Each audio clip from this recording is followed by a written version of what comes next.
Happy Monday, everybody. My name is Brandon Rosa. Welcome to episode 329 of the Xbox in 10 podcast, your weekly source of Xbox gaming news covered in around 10 minutes. Every Monday, this podcast covers new game releases, the previous week's gaming news, and we all learn an Xbox-related fun fact together. This show is on YouTube and podcast services around the world, so please subscribe in your favorite and leave a review. Xboxin10.com, no numbers, is your quick source for links to all of our podcast destinations and social media profiles, which you can follow at Xboxin10. To start, let's talk game releases. The big games out last week were NBA 2K26, Hollow Knight Silksong, NHL 26, and Borderlands 4. The games are gaming.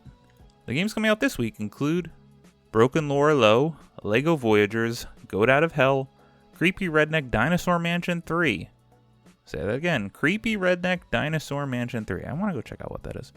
Deep Rock Galactic Survivor, King of Ping Pong Megamix, Hidden Cats in Tokyo, Soko Mine, Zoe Be Gone, Labyrinthian, Formula Legends, Moon Mystery, Platypus Reclayed, Bear Squire Honey Journey, Car Mechanic Shop Simulator, Dying Light the Beast, Gang Wars Cards and Bullets, Not 2 A Brain Challenge, Totally Normal Journey the Interactive Musical, Save Christmas with Santa, Green Soldiers Heroes Extreme Bikers, and Toa and the Guardians of the Sacred Tree.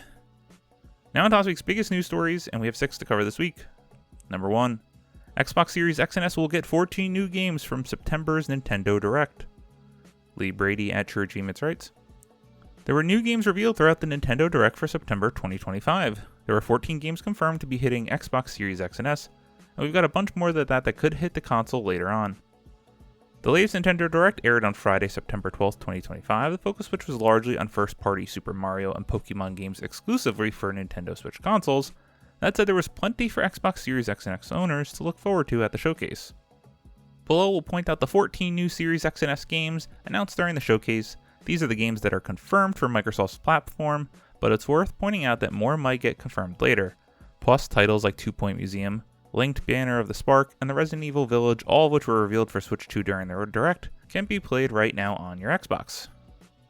So to go through the list with release dates, Dragon Quest VII Reimagined, February 5th, 2026, Fatal Frame 2 Crimson Butterfly Remake, early 2026, Danganronpa 2x2, TBA 2026, Resident Evil Requiem, February 27th, 2026, Final Fantasy VII Remake Integrate, January 22nd, 2026. Monster Hunter Stories 3 Twisted Reflections, March 13th, 2026. Mortal Kombat Legacy Collection, October 30th, 2025. EA Sports Football Club 26, September 26th, 2025. Dragon Quest 1 and 2 HD 2D Remake, October 30th, 2025. Little Nightmares 3, October 10th, 2025. Hades 2, release date TBA. Virtua Fighter 5 Revo World Stage, October 30th, 2025, LEGO Voyager, September 15th, 2025, and Dynasty Warriors Origin DLC, January 26th, 2026. And obviously, the big one from these announcements is the release date for Final Fantasy VII Remake Integrate, finally coming to Xbox platforms after many, many years at the start of the new year. Number 2. Lenovo says its $1,100 handheld will also get the Xbox mode coming to the ROG Xbox Ally. Chris Scullion at Video Games Chronicle writes, Lenovo is the first company that it too will be getting the Xbox front end coming to the ROG Xbox Ally. The Asus ROG Xbox Ally, or more powerful ROG Xbox Ally X, will be released on October 16th and will feature the quote Xbox Full Screen Experience, FSE, a new mode that boosts the handheld straight into an Xbox map instead of loading the full Windows shell. Although Asus's handheld will be the first to feature the Xbox FSC, it's not permanently exclusive to those systems.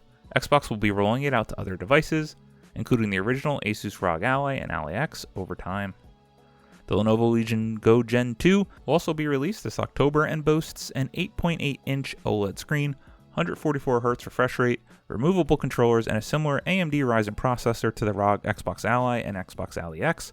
It will cost $1,099 for the base model, all the way up to $1,479 for the model with the most powerful processor, 32GB of RAM, and a 2TB storage. Although the Legion Go 2 will not feature the Xbox FSC at launch, Lenovo spokesperson Jeff Witt told the publication that it will be coming to the handheld in spring 2026.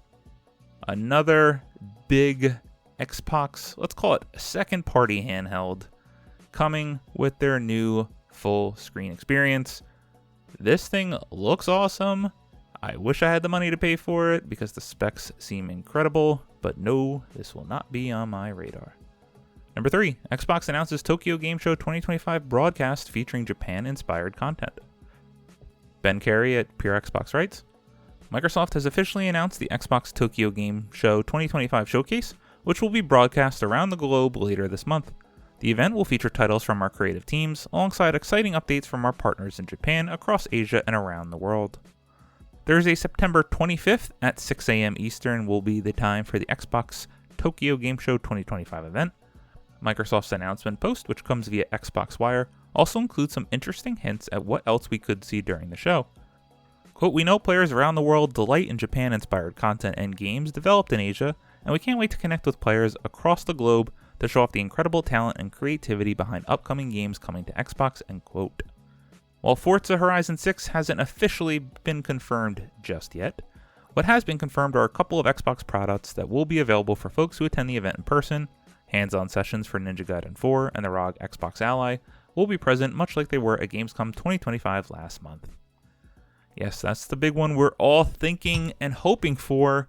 A Forza Horizon game set in Japan with those neon lights on our shiny new hardware. It would be beautiful. Hope we get it. Number 4, Xbox's Indie Selects Demo Fest starts this week with more than 40 free game demos to download. Chris Scullion at Video Games Chronicle writes, Xbox's latest demo festival starts this week with more than 40 demos to download. The ID at Xbox Indie Selects Demo Fest kicks off on Tuesday, September 9th, and will last for 3 weeks ending on Tuesday, September 30th. According to Xbox, more than 40 demos will be available, including upcoming titles and games with new content. As with its previous ID at Xbox Demo Festival, Xbox notes that most of these demos will be available only to play during the 3-week period before being removed. Among the 40 demos being included, highlights include Yuka Replayly, Mina the Hollowar, Echo Weaver, and the Jackbox Party Pack 11. I want to highlight this as these are always cool things to check out. I remember checking out Skatebird years back, and while I didn't necessarily buy that game and play it at launch, it's nice to just get your hands on some of these early versions of the games, and personally, I love Jackbox Party Pack. Who doesn't? Number 5, there are early signs that Xbox Cloud Gaming is set for a big upgrade. Could it finally match NVIDIA GeForce Now? Jez Corden at Windows Central writes, Xbox Cloud Gaming is good, but it could be better. Microsoft's gaming platform previously revolved entirely around Xbox console hardware, but those times are now gone. Now Microsoft has been hard at work to expand Xbox's footprint to third-party PC hardware, such as the Xbox Ally. Microsoft has also been bringing Xbox games to PC via Xbox Play Anywhere, but the tip of the spear for truly new users might be cloud. Xbox Cloud Gaming currently has a beta tag, but I've been told that it could exit beta later this year as Microsoft preps for the prime time. Xbox Cloud Gaming on paper should be equivalent to NVIDIA GeForce Now for latency, but in practice, public perception places NVIDIA GeForce Now at the top of the cloud gaming pile, at least for raw performance. NVIDIA's highest tiers offer sharper resolutions and higher bit rates than what Xbox Cloud Gaming offers today, giving an experience that is closer to native playback, but perhaps the gap is about to shrink a little more. Red PHX, who develops Xbox Cloud Gaming enhancement tool BetterXCloud, recently noted that new performance tiers from Microsoft Service may have been found. The new resolutions are 720HQ, 1080HQ, and 1440, joining the existing 720 and 1080 streams available today. The implication here is that the 720 and 1080HQ modes will potentially provide higher bit rates and thus sharper picture quality. The 1440 mode should also provide a cleaner, sharper experience on larger TVs and monitors, although it doesn't seem to have its own HQ mode as of writing. This is cool. As someone who's messed around with playing cloud gaming through my Fire Stick on my beautiful 77-inch LG OLED, it definitely doesn't have that sharp native resolution that you're used to, or even something close to it. To me, it's good enough because I know what I'm getting when I'm signing up for that experience, but it's nice to see that better versions are coming. And number 6, Battlefield 6's Battle Royale revealed, 100 players and destruction everywhere. Andy Robinson at Video Games Chronicle writes, EA has revealed the first details of Battlefield 6's Battle Royale mode, which it says will feature 100 players, destructible environments, vehicles, and more. Battle Royale will enter testing this week, EA announced on Wednesday. Notably, Battlefield 6's spin on the mode will include what its development team calls the deadliest ring in BR. Quote, with urgent warnings as the fire approaches, soldiers will be pushed into more intense firefights as the game space continues to shrink, end quote, it said. Quote, there's no jumping in and out of it, no using it for cover, no walking through it if you get caught in it, you are done, end quote. In Battlefield 6's Battle Royale, players will not be able to change their class after a match has begun. As players earn XP, they will level up and gain access to new traits that enhance their chosen class. For example, the Assault class can become faster at equipping armor. Throughout each match, players will explore the map, complete missions, and battle for loot, including 5 tiers of weapons and attachments, throwables, gadgets, strike packages, armor, upgrade kits, and custom drops of favorited weapons. I cannot wait to get my hands on this game after playing the beta. I haven't been into a multiplayer game in a long time, and I've been itching for a new Battle Royale experience, so I cannot wait for October 10th. And as always, we end our show with a fun fact about Xbox. And yes, maybe this is cheating because it's kind of a news story, but here's a fun fact. Think of another place that you can soon play cloud gaming. Did you think it was going to be in your car? Yes.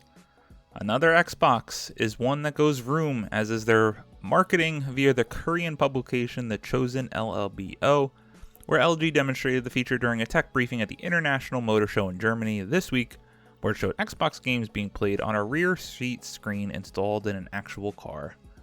What a beautiful feature, and man do I wish I had this when I was a kid.